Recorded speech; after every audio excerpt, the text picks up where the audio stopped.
오늘 첫날 본문의 설교의 제목은 매우 위험한 제목입니다.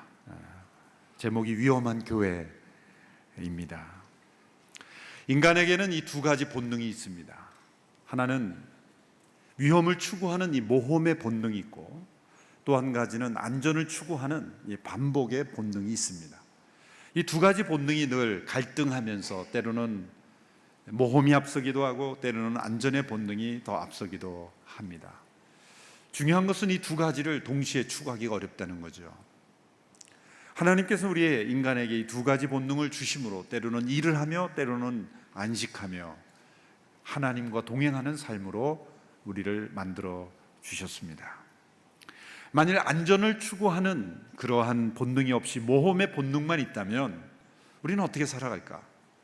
여기저기 뛰어다니는 메뚜기처럼 정처 없이, 방향 없이, 목적 없이 그렇게 뛰어다니는 인생이 될지도 모릅니다. 만일 모험의 본능이 없는 안전만을 추구하는 그런 사람이라면 어떤 모습일까? 세상은 조용하겠지만 문명의 발전은 이루어지지 않을 것입니다. 생육하며 번성하며 땅에 충만하라고 하신 그 하나님의 명령은 이 땅에 이루어지지 않을 것입니다. 세상은 조용하지만 아무런 일도 일어나지 않을 것입니다.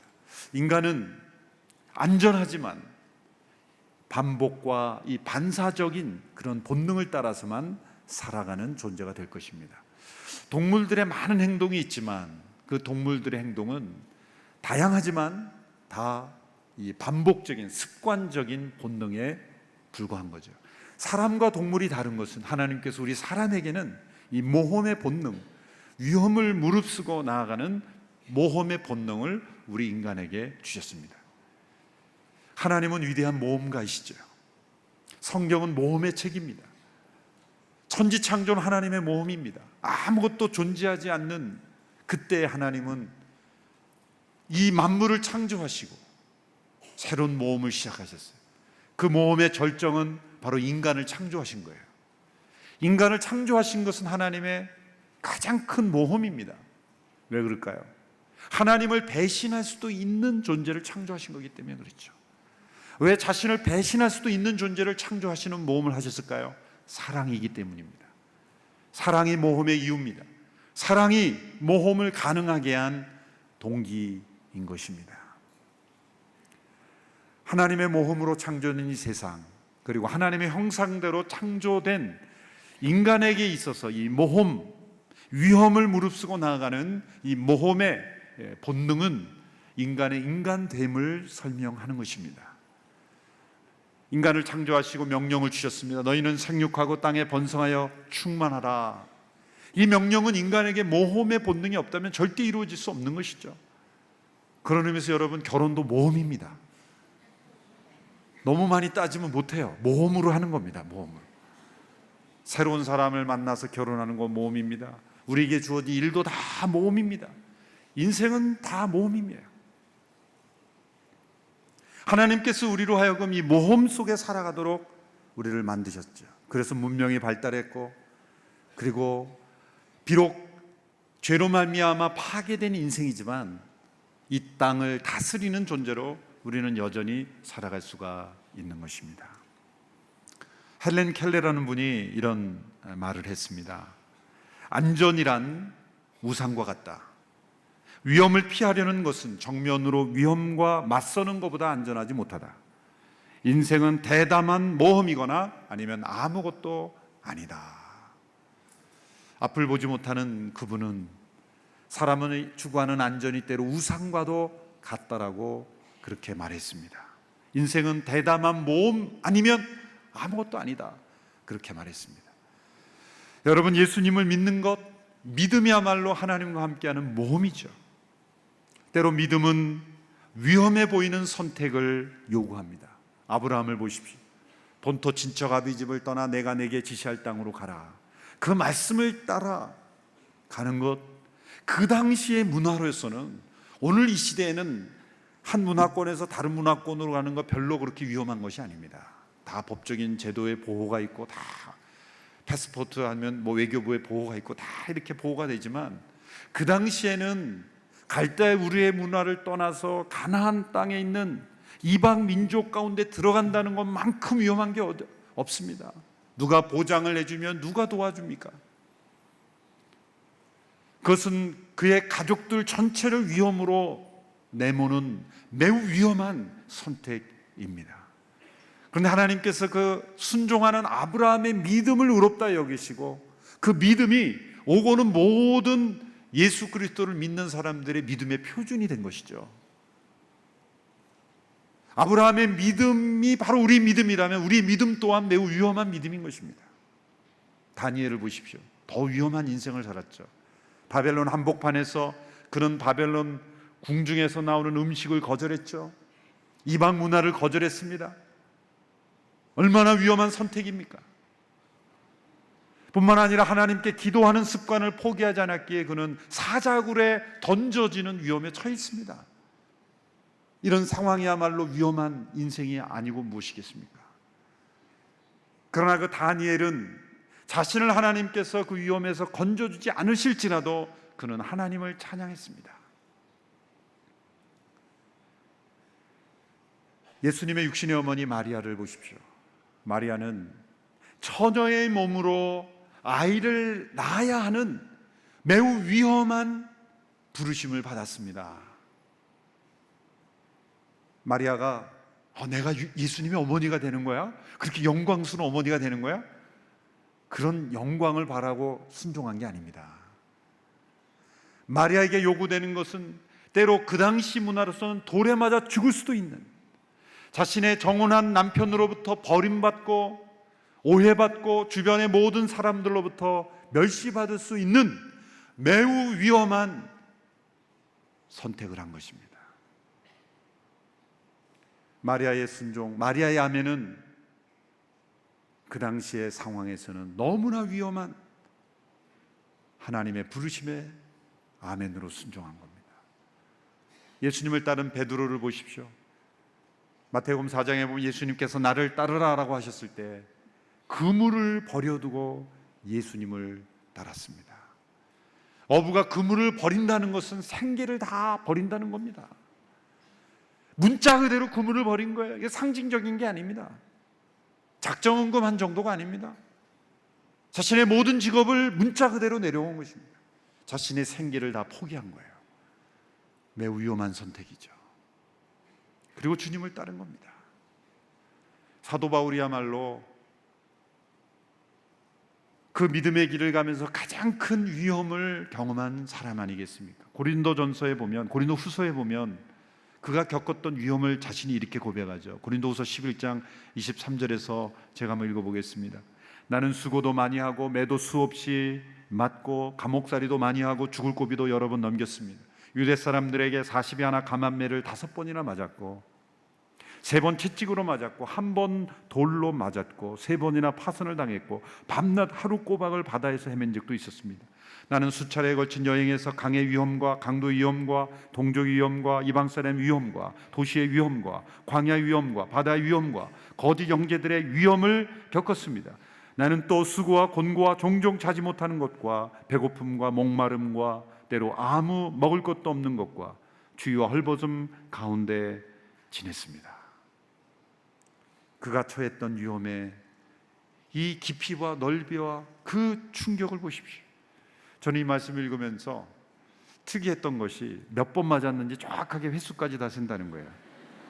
40이 하나 감한매를 5번, 3번 채찍, 1번 돌로 맞고 3번 파선. 어떻게 이걸 정확하게 기억할까 생각해 보니까 한번 돌에 맞아 보십시오. 기억이 나나 안 나나. 평생 잊어버리지 못할 겁니다. 3번 채찍에 맞았다는 정확하게 횟수까지 기억할 정도로 그의 몸엔 채찍의 흔적이 있었고 돌에 맞은 흉터가 남아 있었을 겁니다. 이것만큼 어려운 인생이 어디 있겠습니까?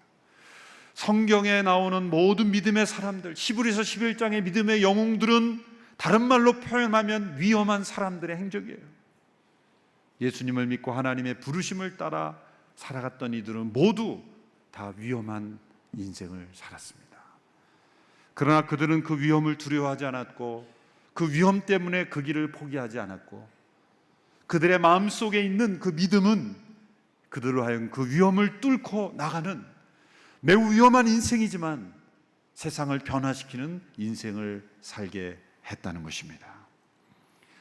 여러분, 예수님 믿는 것은 이 세상 어떤 일보다 위험한 일입니다.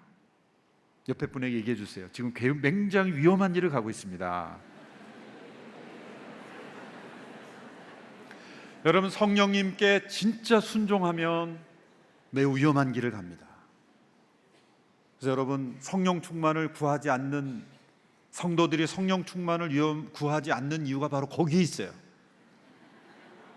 위험한 인생을 살아야 하니까, 잘 아니까 구하지 않는 거예요. 성령 충만을 구하다가도 성령이 충만 임하시기 직전에 일어나죠. 자리에 일어나서 성령이 충만히 임하면 능력받고 증인이 될 것 같으니까 두려워서 다 알고, 요나처럼 하나님이 어떻게 하실 줄 알고, 제가 그랬다는 겁니다. 제가. 여러분, 지구상에서 가장 위험한 공동체는 교회입니다.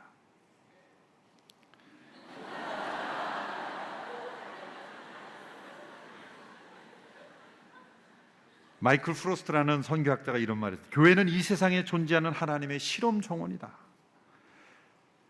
사도행전적 교회는 이 세상의 위험을 감수하고 모험하는 성도들을 통해서 쓰여진 것입니다. 그런데 언제부터인가 우리는 위험보다는 안전, 담대함보다는 조심스러운, 그리고 사명보다는 우리 자신에게 더 많은 관심을 가지게 되었습니다. 그 이유는 무엇일까요? 우리가 처한 이 상황이 얼마나 위험한지 우리가 잊어버렸기 때문입니다.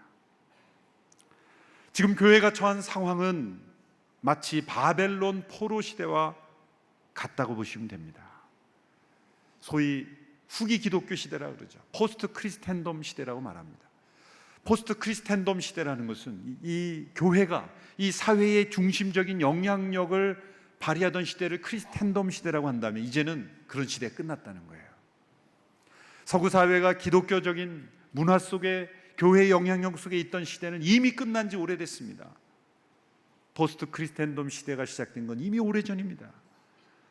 여러분, 유럽을 보십시오. 어떤 학자가 쓴 글을 보면요, 이런 비율로 만일 유럽의 교회가 줄어든다면 2037년도에는 감리교는 전혀 전무하게 되고, 웨일즈에 있는 교회는 2020년에 다 문을 닫고, 스코틀랜드의 교회는 2033년에 마지막 교회 문을 닫게 된다. 얼마 남지 않았습니다. 마지막 교회 문을 닫을 날이 유럽은 성당과 교회가 문화재가 되어 있지만 그 안은 다 술집이고 그 안에는 성도가 없어요.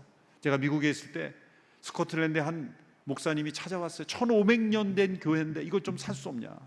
이게 문화재인데 1500년 된 교회인데 몇십만 불에 이게 팔리게 생겼다니까 좀 한국 교회가 사줄 수 없냐는 거예요. 미국 개신교 숫자는요, 인구가 2억 9,500만 명 중에서 2,200만 명. 갈수록 줄고 있죠. 미국도 포스트 크리스텐덤 시대입니다. 오히려 크리스마스라는 단어를 못 쓰는 나라가 되어버렸죠. 개신교가 이제 핍박받는 종교가 되고 있어요.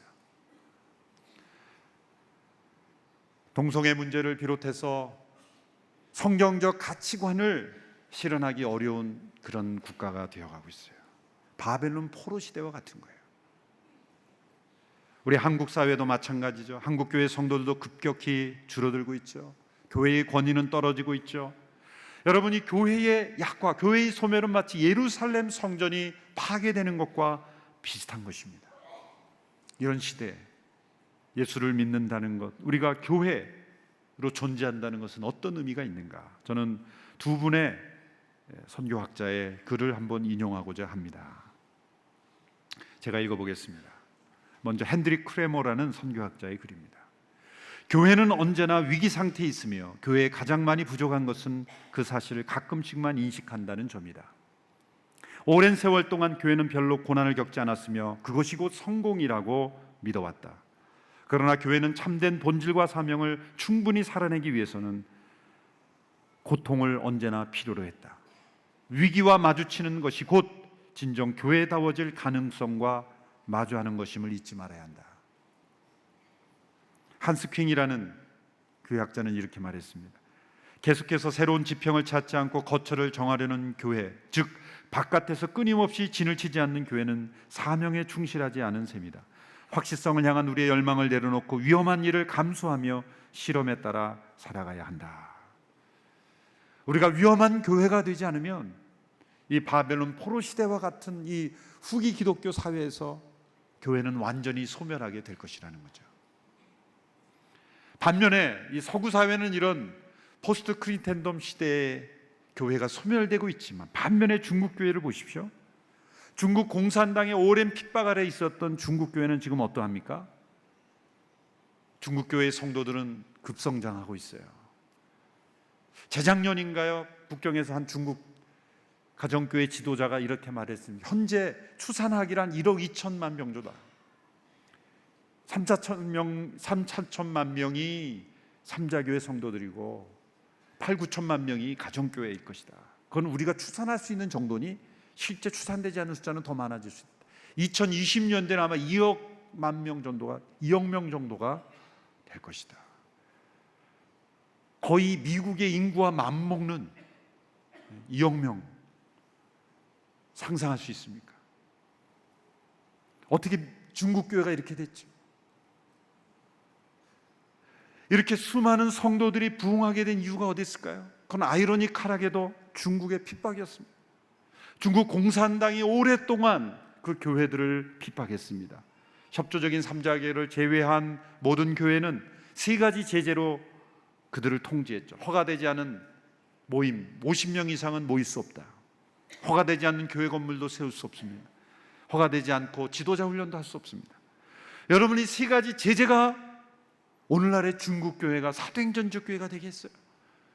그들은 50명 이상 모일 수 없기 때문에 20명 넣으면 세포 분열을 하듯이 그렇게 세포 분열해서 분립해서 또 다른 고회중을 만들어야만 했습니다. 건물을 세울 수 없기 때문에 그들은 가정마다, 음식점마다, 개인적인 공간마다 숨어서 그렇게 모임을 해야만 했습니다. 공식적인 학교나 기관이 없었기 때문에 그들은 토착화된 지도자들이 양성되기 시작했습니다. 이단의 위험에 빠질 위험도 있지만, 그러나 그들은 살아있는 그런 하나님의 성령 충만한 지도자가 되었어요.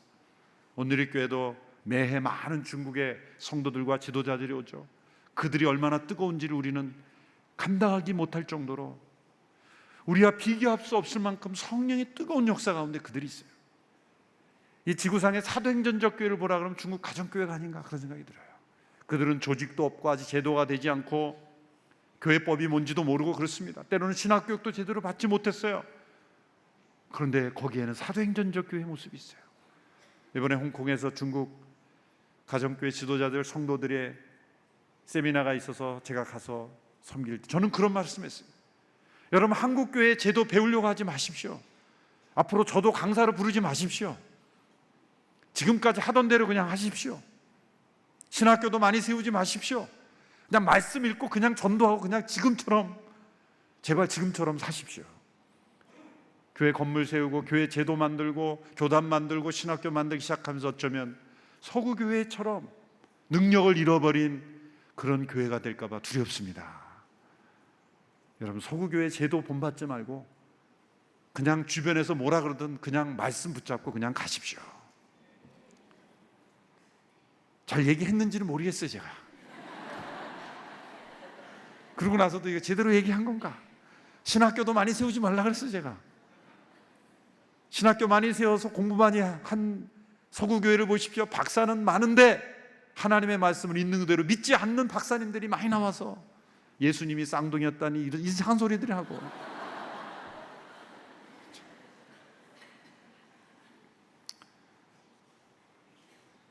여러분, 중국의 지하교회는 매우 위험한 교회입니다. 매우 위험하죠. 저렇게 신학 공부 안 해서 이단이 생기면 어떡할까? 저렇게 제도가 갖추어지지 않아서 목회자가 없어서 제대로 될까? 우리가 염려할 게 아니에요. 이 세상의 가장 사도행전적 교회는 북한의 지하교회 아닐까요? 여러분, 서구교회는 몰락해가고 공산권의 핍박 속에 있었던 교회들은 왜 그들은 그렇게 사도행전적 교회가 되어가고 있는가? 교회는 언제나 고난을 통해서 새로워지고, 고난을 통해서 순수해지고, 고난을 통해서 복음이 증거됐다는 것이죠. 오늘 이 시대에 우리의 위기는 뭐냐면 고난이 없는 게 위기입니다. 오늘 한국교회의 위기, 서구교회의 위기는 예수 믿는 것 때문에 손해볼 일이 없고, 예수 믿는 것 때문에 희생할 이유가 없고, 예수 믿는 것 때문에 오히려 사회의 지도자가 되고 사회로부터 인정받는 이 크리스텐덤 시대에 믿음의 생활을 했기 때문에, 목숨을 내걸고 예수 믿을 이유가 없기 때문에, 북한의 지하교회 성도들처럼 지하교회 성도들은 세례문답에 한 가지 묻는다 그랬잖아요. 당신 예수님을 위해 죽을 수 있느냐? 그 세례문답입니다. 예수님 믿는다는 것 때문에 생명의 위협이 조금 더 주어지지 않는 우리들에게는 진짜 위기가 되는 거예요. 그래서 우리는 위험한 교회가 돼야 돼요. 그럼 어떻게 정부가 우리를 예수 믿는다고 핍박하지 않습니다? 요즘 사회가 교회를 향하여 비판하는 것을 핍박이라고 여기면 안 됩니다. 그건 귀담아 들어야 되는 거지, 그걸 핍박이라고 여기면 안 돼요. 핍박이 없는 이 시대 속에 능력을 잃어버린 교회가 어떻게 능력을 회복할 수 있을까? 그러면 우리는 어떻게 위험한 교회가 되어야 하는가? 저는 이렇게 생각합니다. 마치 우리가 핍박과 제약이 있는 상황 가운데 있는 것처럼, 그렇게 우리가 건물을 세울 수 없는 것처럼, 제도가 없는 것처럼, 지도자가 없는 것처럼, 우리가 그 제한적 상황에 처해 있는 것처럼 우리 스스로를 그렇게 제약하지 않으면 우리는 이 후기 기독교 사회에 몰락해가는 교회에, 이 침몰해가는 그런 배에서 함께 침몰할 수밖에 없다는 거예요. 그래서 과격한 단어인지 몰라도 위험한 교회라는 타이틀을 제가 오늘 말씀의 제목으로 삼은 것입니다. 그럼 위험한 교회는 어떤 교회입니까? 첫째로 거룩한 절박함이 있는 교회입니다. 거룩한 절박함. 마틴 루터 종교개혁자는 이렇게 말했습니다. 교회는 마치 예수님께서 어제 죽으셨고 오늘 죽은 자 가운데 살아나셨고 내일 다시 올 것처럼 살아가야 한다. 그런 거룩한 절박함이 우리에게 있어야 된다는 것입니다. 마가복음 2장에 보면 이 거룩한 절박감이 무엇인지를 보여주는 사건이 나오죠. 예수님께서 가버나움이라는 동네에 가셨을 때 예수님이 그 집에 오셨다는 소문을 듣고 수많은 사람들이 모여들었습니다. 얼마나 많은 사람들이 모여들냐면 집 안은 물건이고 발 디딜 틈이 없을 정도로 꽉 차 있었습니다. 그때 이웃에 있던 한 중풍병자를 4명의 친구들이 들것에 메고 오죠.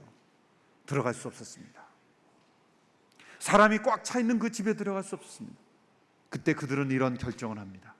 지붕에 올라가서 지붕을 뚫기로 결정합니다. 아니, 들어갈 수 없으면 갔다가 나중에 사람이 좀 빠진 다음에 오든지, 아니면 다음에 예수님 오실 때를 기다리든지, 아니면 포기하든지 그럴 수도 있는 거 아니에요? 거기 있는 분한테 핸드폰 전화번호 알려주고 사람들 가면 좀 전화해달라고 부탁하고 집에 가서 쉴 수도 있는 거고 말이죠. 그런데 그들은 지붕 위로 올라가서 지붕을 뚫었어요. 이 얼마나 위험한 선택입니까? 어떤 사람이 그 아이디어를 냈는지 모르지만 다른 사람이 당황했을 거예요. 너 그 지붕 뚫으면 너가 변상할 거야? 이 물리적으로 지붕을 뚫는다는 건 밑에 사람이 다칠 수도 있는 거 아니에요? 그 당시 지붕이 뚫을 수도 있는 어떤 구조였다고는 합니다만, 어쨌든 지금 사람들이 모여있고 예수님 말씀을 가르치는데 위에서 막 뭐가 뚝뚝 떨어지면서, 아마 여러분 우리가 지금 집회하고 있는데 왜 이게 막 두둑거리면 다 나갈걸요 아마? 도망가고 왜 안전해야 되니까. 그런 위험한 일을 했다는 거예요. 무엇이 그들로 하여금 지붕을 뚫는 결정을 했을까요? 절박감이죠. 절박감. 여러분이 지붕을 뚫은 4명의 친구는 오늘날 교회가 어떻게 믿지 않는 영혼들을 구원해야 되는지를 설명해 주는 좋은 모델이 되는 거예요. 지붕을 뚫어야 되는 거예요. 지붕을.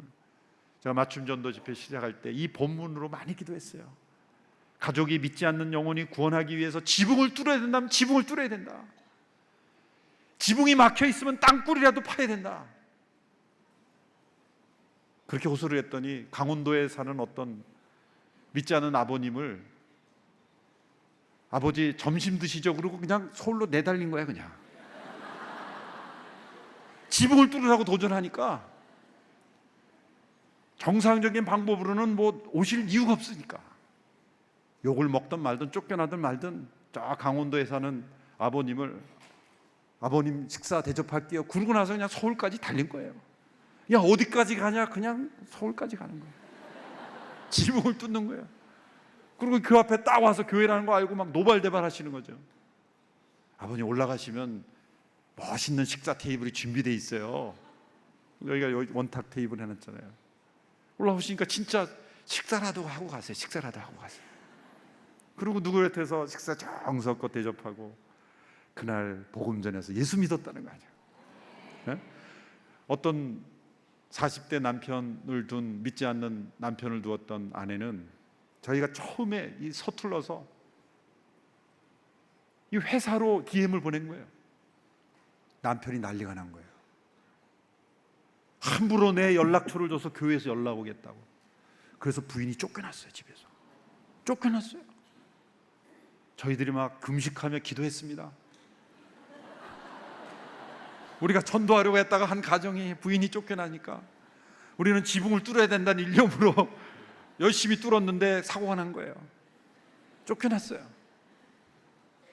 자기가 금식하고 기도했을 때 어떤 일이 일어났냐면 며칠 후에 남편이 괜히 미안해지는 거예요. 괜히 미안한 마음이 드는 거예요. 그렇게까지 내가 할 필요가 없었을 텐데.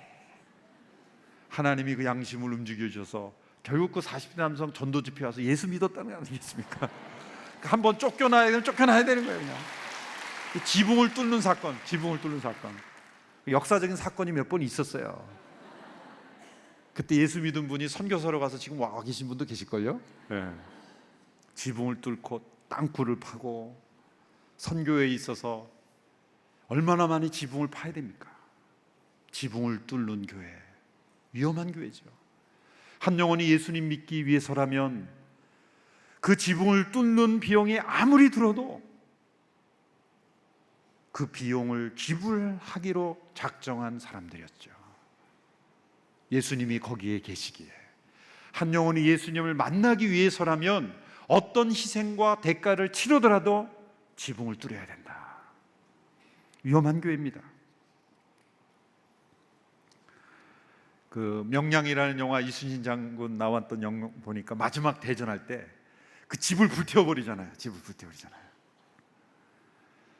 여러분, 거룩함, 절박함, 어쩌면 주님의 교회는 우리가 되돌아갈 다리를 끊어버리는 그런 절박함, 그 절박함이 우리에게 있어야 될 줄로 믿습니다.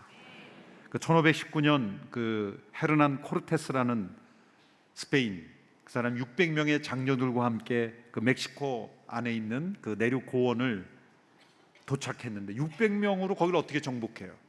그런데 이 사람이 멋진 연설로 그 군사들을 승리를 이끌었다는 거예요. 그 연설은 세 단어였답니다. 그 뭐냐면 배를 불태워라. 돌아갈 배를 불태웠다는 거예요. 그것이 그들로 하여금 승리하게 하는 이유였다.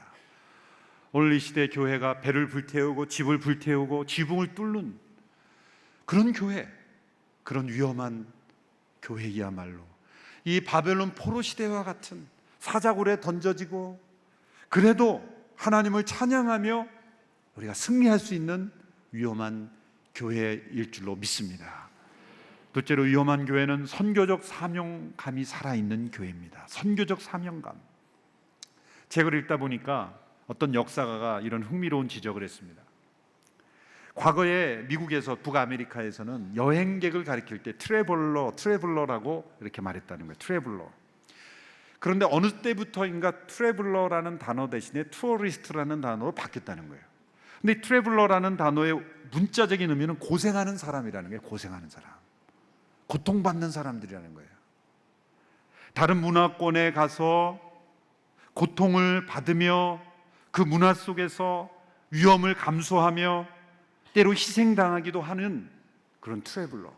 근데 사람들이 그 단어를 싫어하니까, 그 의미를 알고 싫어하니까 투어리스트라고 이름을 바꿨다네요. 투어리스트라는 건 그냥 쳇바퀴 돌듯이 빙빙 도는 사람, 안전하게 사실 집에 있으나 바깥에 있으나 별로 상황이 바뀌지 않는 상황에서 쇼핑 좀 하고 그냥 돌아오는 투어리스트. 여러분, 교회가 트래블러가 아닌 투어리스트가 될 때 교회는 힘을 잃어버리는 거죠. 예배를 잘 드리면 좋은 교회일까요? 멋진 교회는 될 수 있어도 위험한 교회는 아닙니다. 우리가 예배를 잘 드리되 선교적 사명감이 없다면 매주 예배 참석하는 것으로 만족하는 종교인들로만 가득 채울 거예요. 만약 우리의 공동체가 이 선교적 사명감이 없다면 아주 멋진 사교 클럽으로 끝나고 말 겁니다. 우리의 모든 프로그램과 제자도도 이 선교적 사명감이 없다면 어쩌면 율법주의적이고 때로는 신비주의적이고 도피주의적인 프로그램이 될 수 있어요. 교회의 모든 것을 이끌어가고 움직이는 것은 선교적 사명감이 되지 않으면 교회는 교회다워지지 못하는 거예요.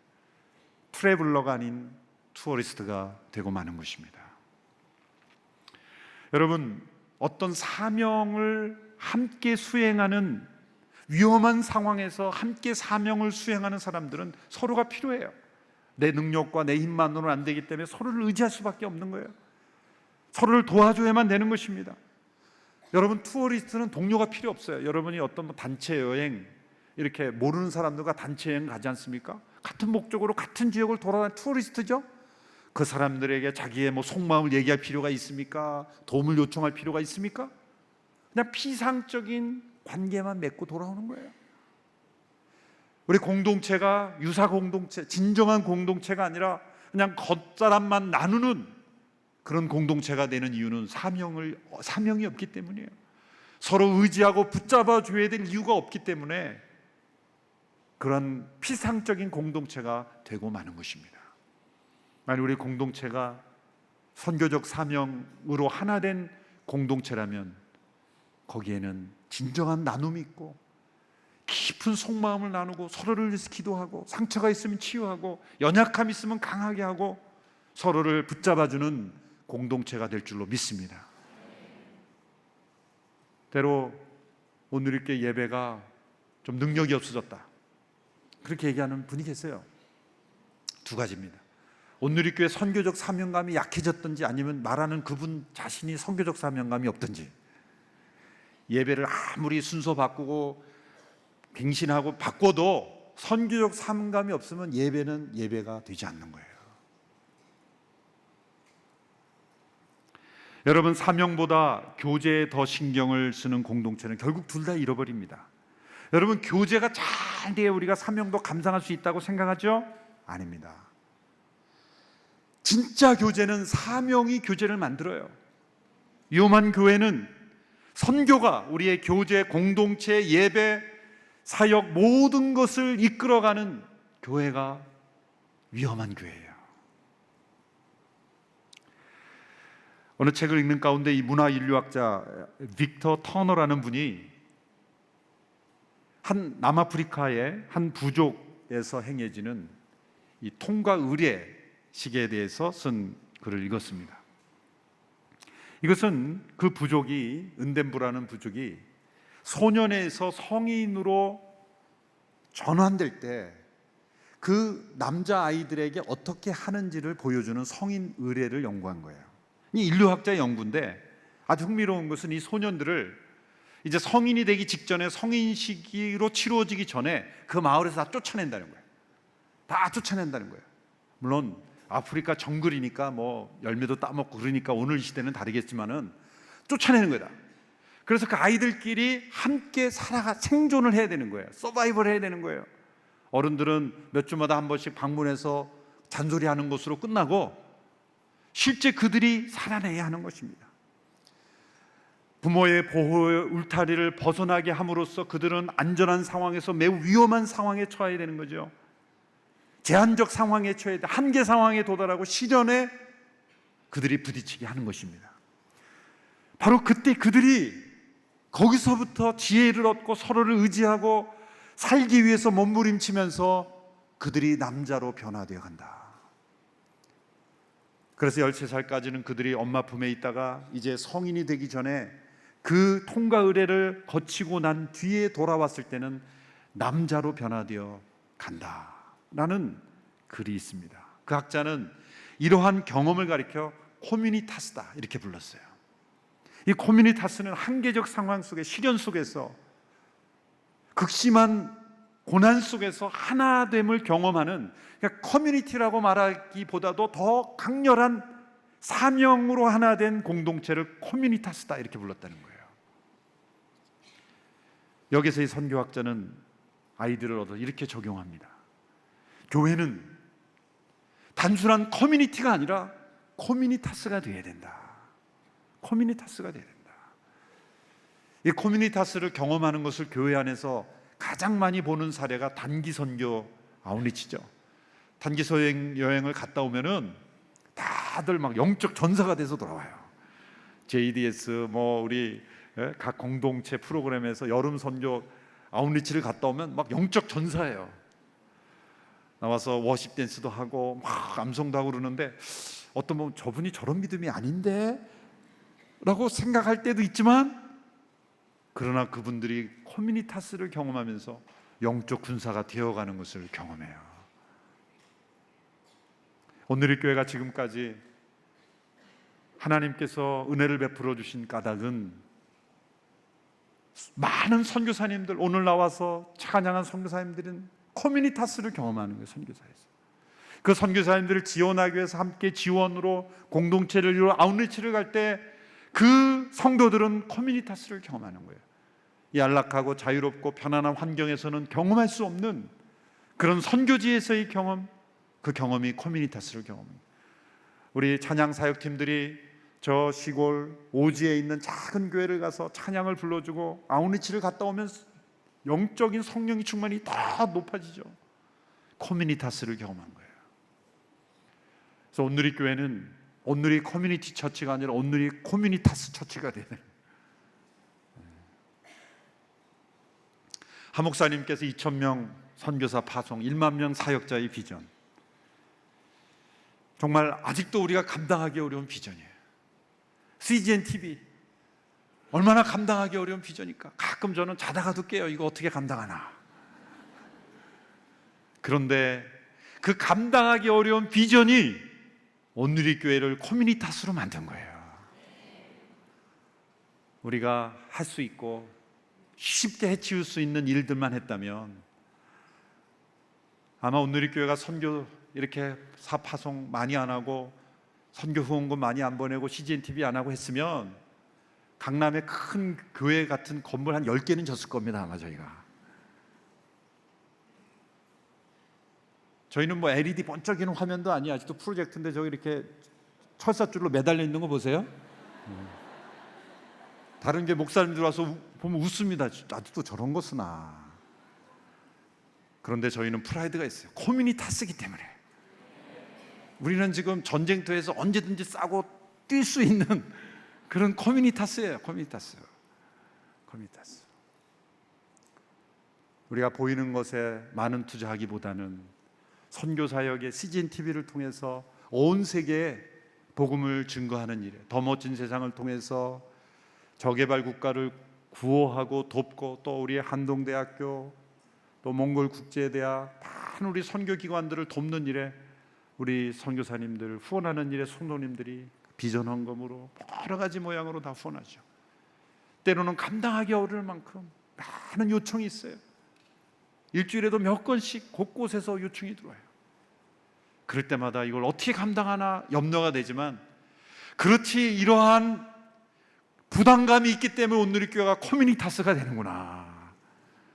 우리가 쉽게 해치울 수 있는 사명이었다면 우리는 벌써 교만해져서 사명감이 아닌 그저 우리끼리 좋다고 생각하고 즐기는 교제 모임으로 끝났을 가능성이 많은 거예요.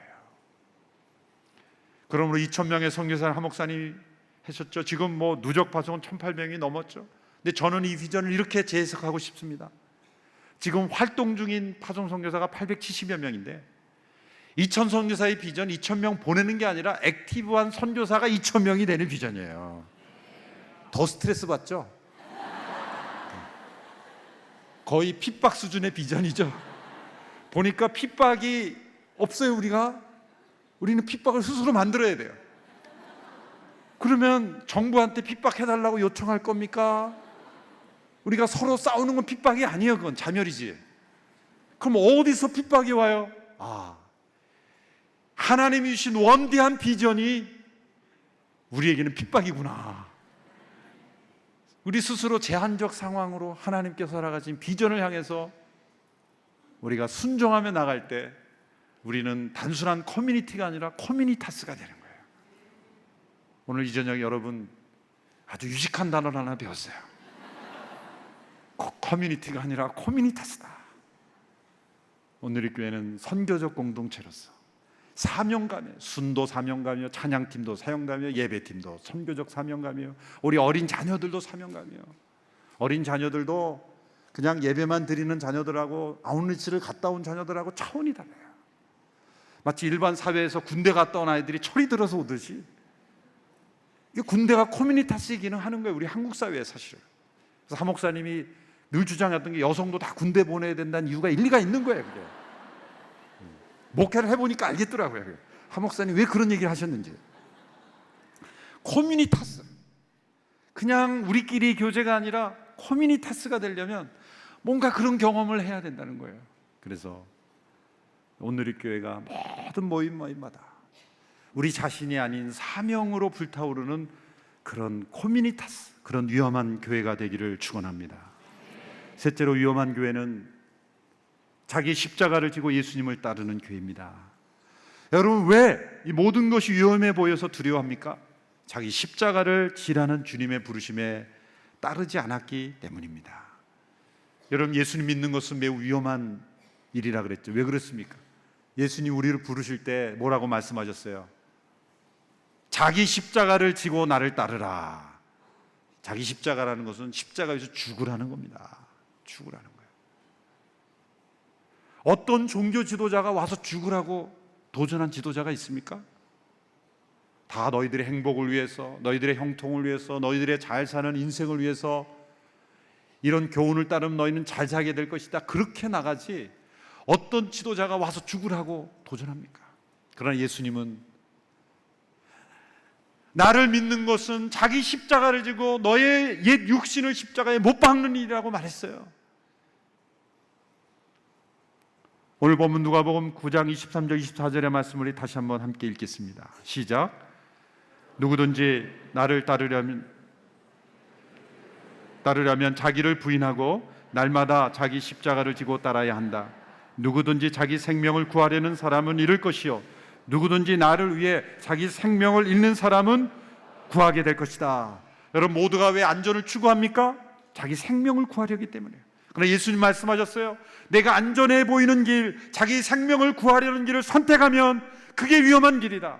그러나 위험해 보이는 길이지만 너의 생명을 나를 위하여 잃어버리는 길은, 그것이 위험해 보이지만 그것이 가장 안전한 길이다.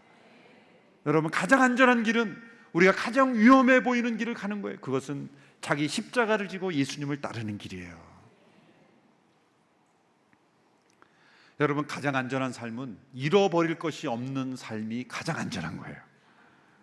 여행을 갈 때 여러분, 가장 안전하게 가려면 어떻게 합니까? 아무것도 가지지 않고 다니면 안전한 거예요. 빼앗길 것이 없기 때문에, 빼앗길 것이 많이 다닌 사람은 매우 위험한 여행을 하는 거예요. 안전한 여행은 잃어버릴 것이 없게 이 땅에서 살아가는 거예요. 값진 진주의 보화를 아시죠? 자신의 모든 재산을 다 팔아 값비싼 진주 하나를 사고 그것을 이 허리춤에 숨기고 가는 인생. 겉은 얼음하고 가진 것 없고 누리지 못하지만 그는 자신의 모든 재산을 다 팔아도 그것보다 훨씬 더 귀한 가치를 가지고 있기에 그는 낙심하지 않고 지치지 않고 외로워하지 않고 열등감에 빠지지 않고 인생을 걸어갈 수 있는 거예요. 그러면서 동시에 가장 안전한 인생을 살 수가 있는 거죠. 마틴 루터 킹 목사님이 그런 말을 했더라고요. 진정으로 유일한 혁명가는 아무것도 잃을 것이 없는 사람이다. 사도 바울이 어떻게 그렇게 위돈 위험 가운데서도 담대하게 살아갈 수 있었습니까? 그것은 위험을 대하는 태도가 달랐기 때문에, 그는 잃어버릴 것이 없기 때문에. 왜?